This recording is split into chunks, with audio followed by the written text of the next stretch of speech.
ریاست مدینہ اور پاکستان کے امیر المومنین کی گوناگوں مصروفیات کا مجھ ناچیز کو بخوبی احساس ہے۔ یہ بھی اندازہ ہے کہ سپریم کورٹ کی جانب سے سپہ سالار سے متعلق ملازمتی اور توسیعی قوانین کو باضابطہ اور پارلیمانی شکل دینے کے لیے 6 ماہ کے اندر کسی دستاویزی نتیجے پر پہنچنے کا چیلنج بھی درپیش ہے، اور مجھے یہ بھی اندازہ ہے کہ ان 6 ماہ کے دوران اس ملک کی کرپٹ حزب اختلاف اور ملک کو لوٹ کر کھا جانے والی مافیا کے تعاون سے یہ کام کرنا امیر المومنین کے لیے زہر کا پیالہ پینے کے برابر ہوگا، مگر مجھے یقین ہے کہ امیر المومنین اس آزمائش سے بھی سرخرو ہو کر نکلیں گے۔ فی الحال تو بس مفاد عامہ کے تعلق سے 2-3 عرضیہ گوش گزار کرنی ہے تاکہ امیر المومنین ریاست مدینہ کے بنیادی اصولوں کی روشنی میں انہیں بھی ایک نظر دیکھ لیں۔ ان عرضیوں کا تعلق پچھلے 1-1.5 ہفتے سے ہے۔ 3 کم سن بچے سائم علی، ثاقب علی اور ذوالقرنین کے والدین نے طلاق کے بعد الگ الگ شادیاں کر لی اور ان بچوں کو پھوپھی سویرا رمضان کے رحم و کرم پر چھوڑ دیا۔ پھوپھی معاشی طور پر ان بچوں کا بوجھ سہارنے کے قابل نہیں، لہٰذا انہوں نے لاہور ہائی کورٹ سے رجوع کیا ہے۔ عدالت نے ان بچوں کے حقیقی والدین کو پیش کرنے کا حکم دیا ہے۔ میری درخواست ہے کہ کسی بھی ممکنہ عدالتی فیصلے سے قطع نظر سرکار ان تینوں بچوں کو بے حس والدین کے حوالے کرنے کے بجائے اپنی نگرانی میں لے لیں، ورنہ اس وقت ریاست مدینہ اور پاکستان کی سڑکوں پر جو لاکھوں بچے لاوارث گھوم رہے ہیں، ان میں مزید 3 کا اضافہ ہو جائے گا۔ اگرچہ 3 بچوں کی دیکھ بھال کا کام ریاست کے لیے مشکل نہیں ہوتا، البتہ اس کار خیر سے بھی پہلے اگر امیر المومنین بیت المال کے تحت لاہور میں چلنے والی یتیم و بے سہارا بچیوں کے کاشانہ اطفال کی برطرف ناظمہ افشاں لطیف کی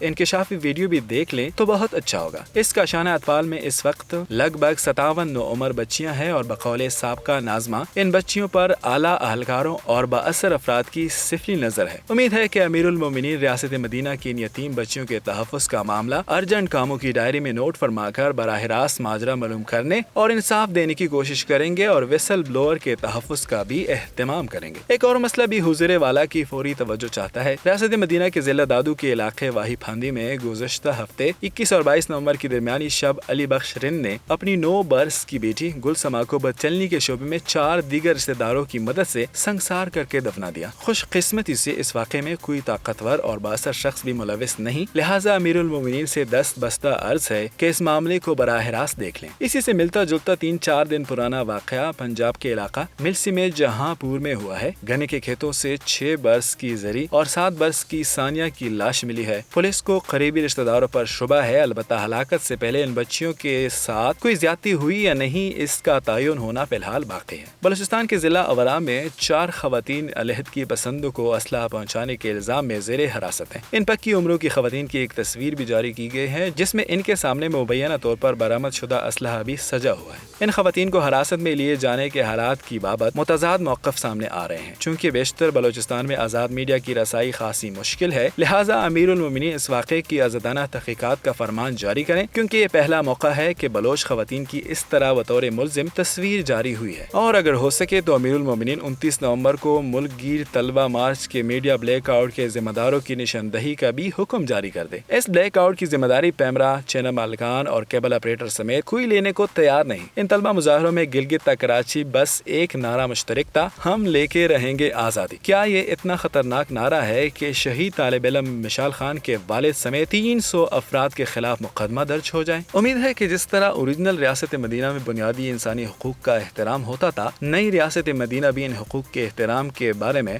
غور فرمائے گی، مگر کوئی جلدی نہیں، ابھی کم از کم 4 برس باقی ہیں۔